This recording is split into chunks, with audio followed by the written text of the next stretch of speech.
کا ماحول تھا، مدینہ شریف کی فضائیں تھی، صحابہ حضور کی صحبت میں جلوہ فراز تھے، نور بٹ رہا تھا، اجالے اتر رہے تھے، صحابہ کے من روشنی سے مالا مال تھے کہ حضرت عمر فاروق رضی اللہ تعالی عنہ فرماتے ہیں کہ ایک شخص آیا جس کی گھنی سیاہ داڑھی تھی اور اس کا سفید لباس تھا، ہم میں سے اسے کوئی جانتا بھی نہیں تھا، لیکن اپنے وجود کی تر و تازگی کی وجہ سے وہ مسافر بھی دکھائی نہیں دیتا تھا، کیونکہ مسافر ہوتا تو آثار سفر اس کے بدن سے ظاہر ہوتے، لگتا تھا جس طرح یہی کسی گلی سے نکل کے آیا ہے، لیکن چونکہ وہ وہاں کا رہنے والا نہیں تھا، ہم میں سے اسے کوئی پہچانتا بھی نہیں تھا۔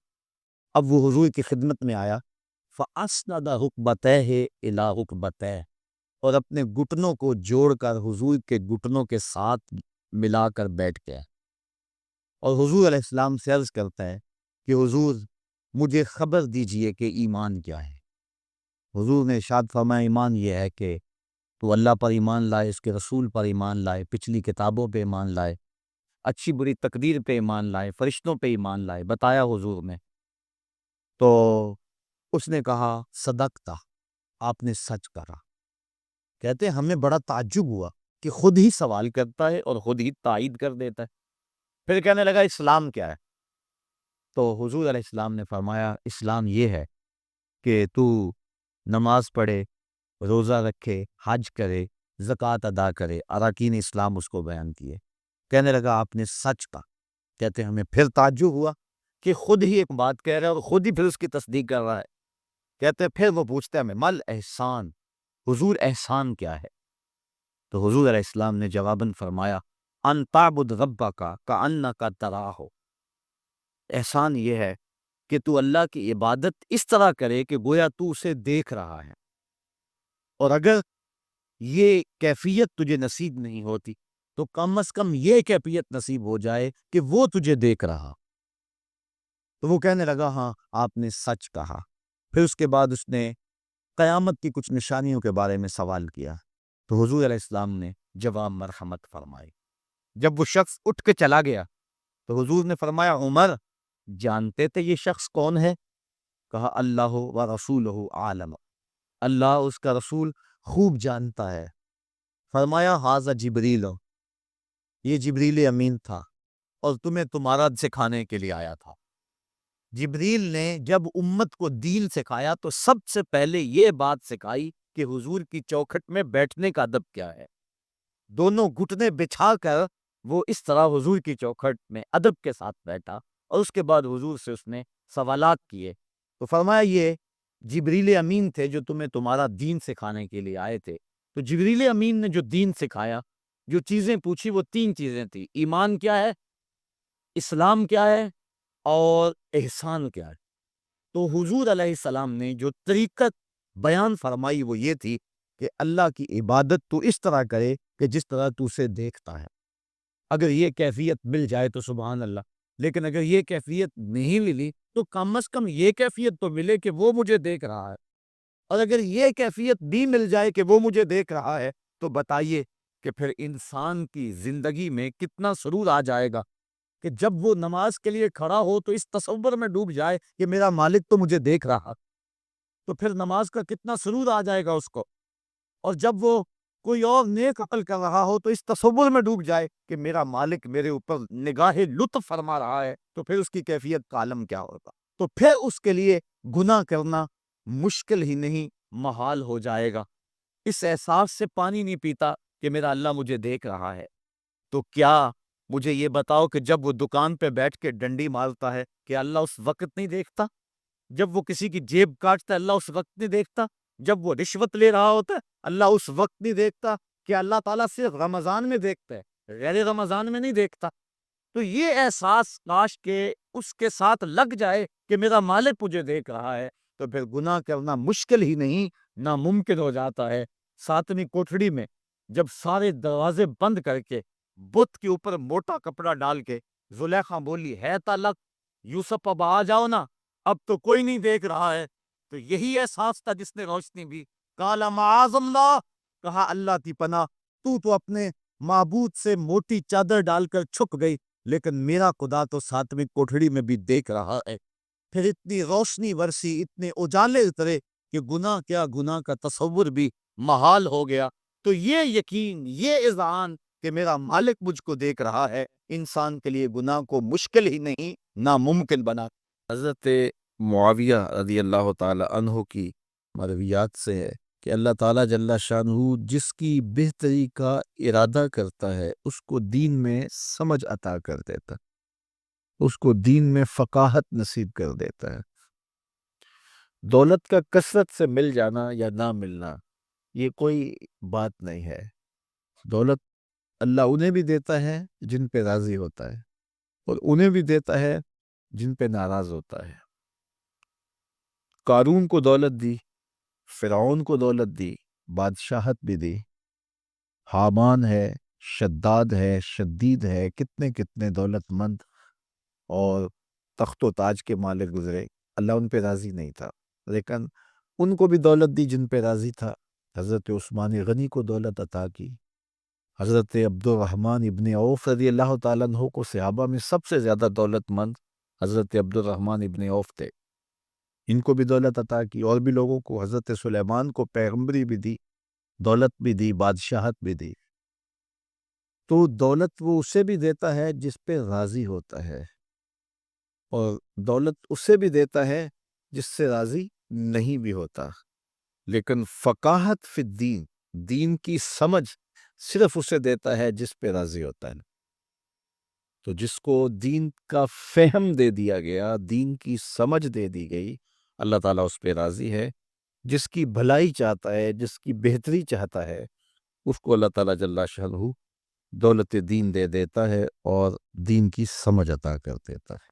حضور علیہ الصلوۃ والسلام کا ایک اور فرمان سن لیجئے، جو ایسے راستے پہ چلا جس میں وہ علم کی تلاش کرتا تھا، جو علم طلب کرنے کے لیے کسی راہ کا مسافر ہوا، سہل اللہ لہ بہ طریقا الی الجنہ، تو وہ جنت کے راستے پہ چلا، جتنے قدم اٹھاتا ہے وہ جنت کی طرف قریب ہوتا چلا جاتا ہے۔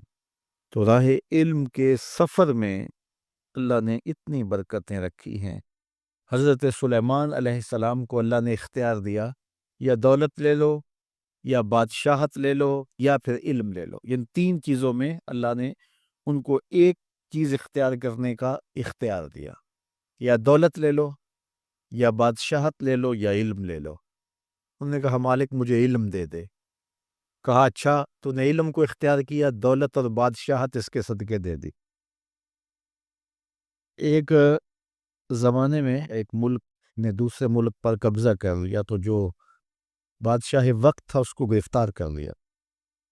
تو جب گرفتار کر کے دربار میں لایا گیا تو وہ جو دوسرے ملک کا محکوم بادشاہ تھا وہ سامنے کھڑا ہے، تو اس نے اس کو کہا کہ میں بھی چونکہ بادشاہ ہوں اور تم بھی اس سلطنت کے شہنشاہ رہے ہو، تو میں تمہیں قتل نہیں کرتا، تمہیں معاف کرتا ہوں، اور اب اس ملک میں تمہیں کوئی عہدہ دینا چاہتا ہوں، اب تم بتاؤ تم کون سا عہدہ قبول کرو گے۔ اب ہمارے حکمران ہوتے ہیں وہ کہتے ہیں وزیر خزانہ لگا دو، لیکن اس نے کہا مجھے معلم لگا دو، مجھے ٹیچر لگا دو۔ تو وہ بادشاہ ہنس پڑا، کہنے لگا پھر دوبارہ بادشاہی چاہتے ہو؟ تو یہ بادشاہی ہے، یہ شہنشاہی ہے۔ تو جو راہ علم پہ چلا وہ جنت کے راستے پہ چلا، اللہ اس کے لیے جنت کی راہیں بھی آسان کر دیتا ہے، اور دنیا پہ بھی اللہ تعالیٰ اس کو عزتوں سے نوازتا ہے۔ تعلیم و تعلم کا جہان حقیقی جہان ہے۔ تو باقاعدہ 8 سال کا کورس کرے یہ تو ہر شخص کے لیے ممکن نہیں ہے، لیکن سب کے اوپر لازم ہے کہ وہ ضروریات دین سیکھے، ان میں نماز، روزہ، حج، زکوٰۃ، اگر کاروبار کرتا ہے تو کاروبار کے مسائل، اسی طرح جو ہے وہ کفر، اسلام، بنیادی عقائد، یہ وہ چیزیں ہیں جو ہر ایک شخص کے اوپر جو ہے وہ سیکھنی واجب ہیں اور ضروری ہیں۔ تو ان کو سیکھنے کے لیے علمی حلقوں میں جانا، بیٹھنا، علماء کی صحبت میں بیٹھنا، یہ اپنے اوپر لازم کر لیں۔ انسان کی زندگی کا پھل، ثمر اور جوہر اس کی اولاد ہے، اور ہر شخص اپنی اولاد کے لیے دکھ جھیل لیتا ہے، مسافتیں کرتا ہے، پردیس کاٹتا ہے، 8 8 گھنٹے، 10 10 گھنٹے، 20 20 گھنٹے مزدوریاں کر لیتا ہے کہ میں اپنی اولاد کو خوشحال کروں، اپنی اولاد کو آسودہ کروں، ان کی ضروریات کو پورا کروں۔ لیکن اگر ان کی اخلاقی تربیت، ان کی مذہبی تربیت، ان کی دینی تربیت نہ ہو سکی تو پھر ہم نے بہت بڑا نقصان کر لیا۔ مجھے ایک عرب شاعر اور دانشور ابو الاسود الدؤلی یاد آئے۔ وہ کہتے ہیں اپنی اولاد کو کہ میں نے تمہارے اوپر احسان کیا، تمہارے پیدا ہونے سے پہلے بھی اور تمہارے پیدا ہونے کے بعد بھی۔ تو اولاد نے سوال کیا کہ ہمارے پیدا ہونے سے پہلے ہمارے اوپر آپ نے کون سا احسان کیا ہے؟ بعد کے احسانات تو سمجھ میں آتے ہیں۔ تو ابو الاسود کہنے لگا کہ میں ایک شاعر تھا، اور شاعرانہ مزاج کے تحت میں جب نکاح کرنے لگا تو میری آرزوئیں اس اعتبار سے تھی کہ مجھے ایک خوبصورت عورت ملے جس سے میں نکاح کروں۔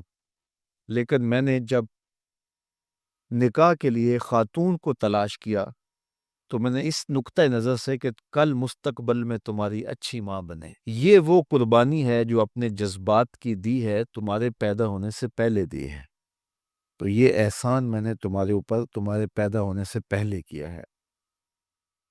حضور علیہ السلام نے ارشاد فرمایا کہ جس کا اخلاق اور جس کا دین تمہیں پسند آ جائے اس سے اپنی بیٹی کا نکاح کر دو۔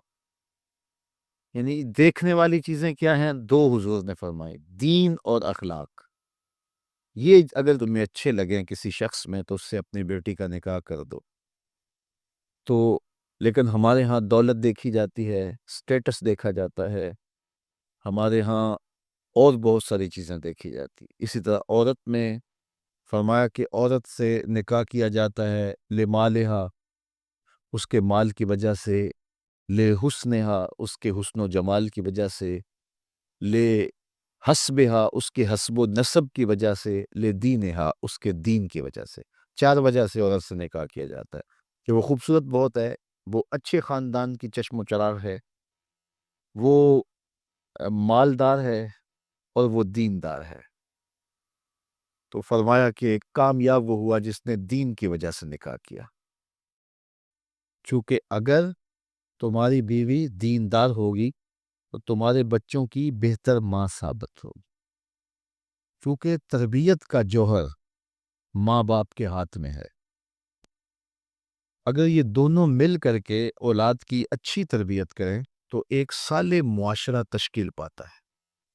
لیکن اگر ماں کوشش کرتی ہے لیکن باپ شامل نہیں ہوتا تو پھر بھی تربیت ادھوری رہ جاتی، اور اگر باپ کوشاں ہے لیکن ماں ساتھ معاونت نہیں کرتی تو پھر بھی اولاد کی تربیت ادھوری رہ جاتی ہے۔ لیکن اگر ان دونوں کی ہم آہنگی ہو اور بچوں کی تربیت ترجیح ہو تو پھر ایک صالح اور اچھی تربیت والی اولاد معاشرے کو نصیب ہوگی، جو معاشرے کا ایک صالح کردار ہوگا، جس سے معاشرتوں میں حسن پیدا ہوگا۔ تو ہمیں اسلام نے جب بچہ پیدا ہوا، اس معمورہ ہستی پہ اس نے قدم رکھا تو سب سے پہلا حکم نامہ یہ دیا کہ اس کے کان میں سب سے پہلی آواز اللہ کی بڑائی کی پڑنی چاہیے کہ اللہ سب سے بڑا ہے۔ اس کا ایک فائدہ تو یہ ہے کہ جب اذان پڑھی جاتی ہے تو شیطان بھاگ جاتا ہے۔ بچہ جب پیدا ہوتا ہے تو شیطان اس نئے آنے والے مہمان پر حملہ آور ہونا چاہتا ہے، اذان کی آواز سے بھاگ جاتا ہے۔ اس سے ایک تو ہم شیطان کو بتاتے ہیں کہ اس پر تیرا بس نہیں چلے گا، یہ محمد عربی کا نوکر ہے، اور دوسرا اس بچے کو بتاتے ہیں کہ تجھے مبارک ہو، تو مسلمانوں کے گھر میں پیدا ہوا۔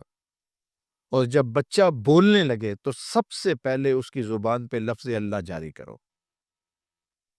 سب سے پہلے وہ اللہ بولنا سیکھے۔ طے ہے کہ یہاں کسی نے رہنا نہیں، کسی کا جماؤ نہیں، کسی کا ٹھہراؤ نہیں، تو پھر اس مختصر سی زندگی کو، اس تھوڑی سی زندگی کو جو ودیت ہمیں کی گئی ہے، منظم کر کے، مرتب کر کے، با مقصد گزارنے کا انتظام کیا جائے، اور اپنی زندگی میں اپنے رب کے حقوق، اپنے ماں باپ کے حقوق، اپنے ہمسایوں کے حقوق، اپنی معاشرت کے حقوق، حتیٰ کہ اپنے آپ کے حقوق، اپنی جان کے حقوق ادا کر کے سرخرو ہو کے اس دنیا سے جانا چاہیے۔ ہمارے ذمہ کوئی قرض نہیں ہونا چاہیے،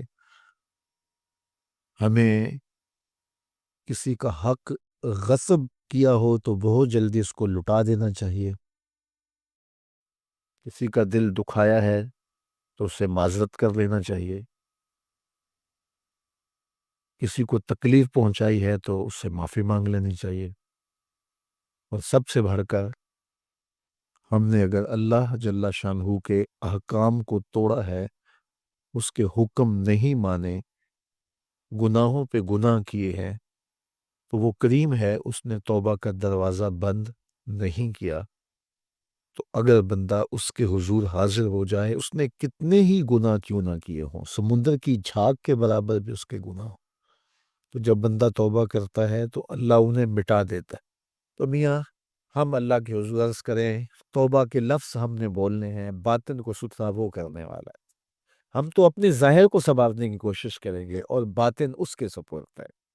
ایک بزرگ تھے، وہ بازار سے گزر رہے تھے تو دیکھا کہ ایک شرابی نشے میں دھت پڑا ہے اور گندی نالی پہ گرا ہوا ہے، اور گندا پانی اس کے منہ سے لگ لگ کے جا رہا ہے۔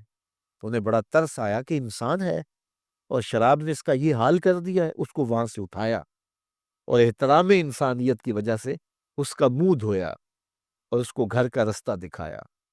خیر وقت گزر گیا، جب شام پڑی، رات گہری ہوئی، سحری کا وقت آیا، تو یہ بزرگ مسجد میں تہجد پڑھنے کے لیے گئے تو دیکھا کہ وہاں مصلی پہ پہلے ہی وہ شرابی بیٹھا ہوا تھا۔ تو حیرت زدہ ہوئے کہ ابھی کل تو میں نے اس کا منہ دھویا ہے۔ تو حیرت سے وہاں کھڑے ہو کے سوچنے لگے، ہاتف سے آواز آئی، اے میرے بندے، تو نے اس کا منہ دھو دیا تھا، میں نے اس کا دل دھو دیا۔ تو سچے دل سے اس کے حضور آئے، ہم اپنے ظاہر کو صاف کرنا ہے، اندر کو وہ صاف کر دے گا، باطن کو وہ ستھرا کر دے گا، اندر کی غلاظتیں اپنے کرم سے وہ دور کرے گا۔ تو صاحبو، زندگی تیزی سے گزر رہی ہے، ہم لمحہ لمحہ موت کی طرف بڑھ رہے ہیں۔ یہ ہمارے اٹھتے ہوئے قدم جو ہیں، یہ موت کی طرف اٹھنے والے قدم ہیں، قبل اس سے کہ وہ وقت آ جائے، کوئی حجت باقی نہ رہے اور پچھتاوا ہو، کاش کہ کسی کے کہنے کو سن لیا ہوتا اور اٹھتے ہوئے جنازوں پہ غور کر لیا ہوتا، ڈوبتا سورج پیغام دیتا تھا، اس سے کچھ سمجھ لیا ہوتا، پھیلی ہوئی قبروں سے کچھ سیکھ لیا ہوتا، جوان لاشیں اٹھتے تھے، ان سے کچھ سمجھ لیا ہوتا۔ تو اس وقت کے پچھتانے سے بہتر ہے کہ آج میں اور آپ اپنی زندگی کو نیکی کی طرف لے جائیں، اچھائی کی طرف لے جائیں۔ اللہ مجھے بھی، آپ کو بھی، ہمارے خاندان کے لوگوں کو بھی، ہمارے اعزا و اقربا کو بھی، ہمارے دوستوں کو بھی، جملہ پیر بھائیوں کو، پوری امت مسلمہ کو سچی توبہ کی توفیق عطا فرمائے، اور ہم سب کو اللہ کا ہو جانے کی توفیق دے، اور اچھے اور صالح لوگوں کی دوستی اختیار کرنے کی توفیق دے۔ علیہ السلام کے سینے میں اللہ تعالیٰ نے علوم و معارف کا ایک جہاں آباد کیا، اور کائنات کی ہر شے حضور علیہ السلام کو عطا فرمائی، لیکن اس کے باوجود حکم آتا ہے، قل رب زدنی علما، محبوب اللہ کی بارگاہ میں یہ عرض کیجئے کہ میرے رب میرے علم میں اضافہ فرما دے۔ تو یہ وہ دولت ہے کہ فراوانی کے باوجود بھی اس کی طلب ختم نہیں ہوتی، اور خود امام الانبیاء صلی اللہ علیہ وآلہ وسلم جو کہ عالم الناس ہیں، لیکن اس کے باوجود بھی انہوں نے بھی اللہ کی بارگاہ میں علم کے اضافے کی دعا مانگی۔ تو ہم اگر 4 لفظ پڑھ جاتے ہیں تو ہمیں مطمئن نہیں ہو جانا چاہیے کہ ہمیں کافی کچھ حاصل ہو گیا، طلب علم کے لیے ہمیں کوشاں رہنا چاہیے اور اپنے سفر کو جاری رکھنا چاہیے۔ رسول کریم صلی اللہ علیہ وآلہ وسلم نے ارشاد فرمایا، حسد نہیں کیا جا سکتا، محسود کے کھاتے میں اپنے اعمال منتقل ہو جاتے ہیں، لیکن دو اشخاص سے رشک کیا جا سکتا ہے۔ ایک وہ شخص جس کو اللہ تعالیٰ نے مال دیا، اس کو درست طریقہ سے خرچ کرتا ہے اور راہ حق میں اس مال کو لگاتا ہے، تو ایسے مالدار پر رشک کیا جا سکتا ہے۔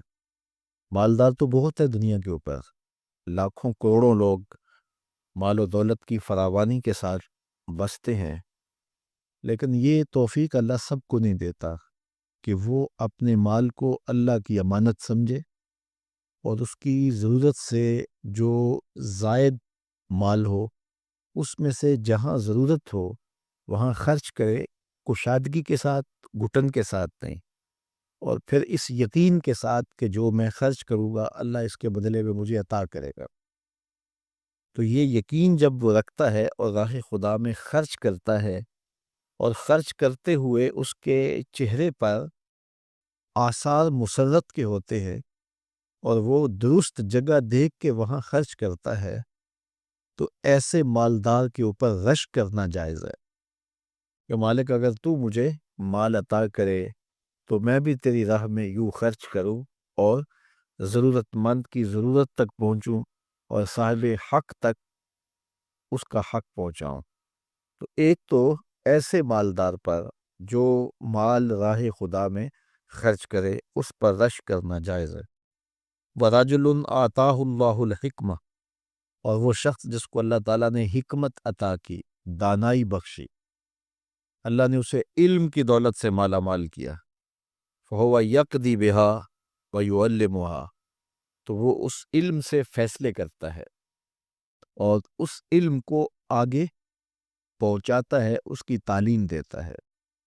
تو معلم ہو یا قاضی ہو، تو جب وہ علم سے درست فیصلے کرتا ہے اور معاشرے سے ناانصافی مٹتی ہے، عدل پھیلتا ہے اور وہ تعلیم و تعلم کا کام کرتا ہے، تو ایسے شخص پر رشک کرنا جائز ہے۔ اللہ اکبر۔ تو میں کہتا ہوں کہ اس سے بڑھ کر اور کیا بات ہو کہ میرے اور آپ کے آقا و مولا نے اس بات پہ ناز کرتے ہوئے فرمایا، انما بعثت معلما، میں معلم بنا کر مبعوث کیا گیا۔ یعنی علم کی اس سے بڑھ کر کیا فضیلت ہو کہ فرمایا کہ میں معلم بنا کر، تعلیم دینے والا بنا کر مبعوث کیا گیا۔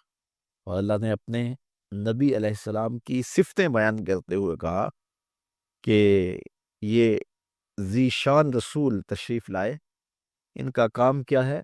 یعلمہم الکتاب والحکمت ویزکیہم، یہ ان کو کتاب و حکمت کی تعلیم دیتے ہیں اور ان کا تزکیہ باطن کرتے ہیں۔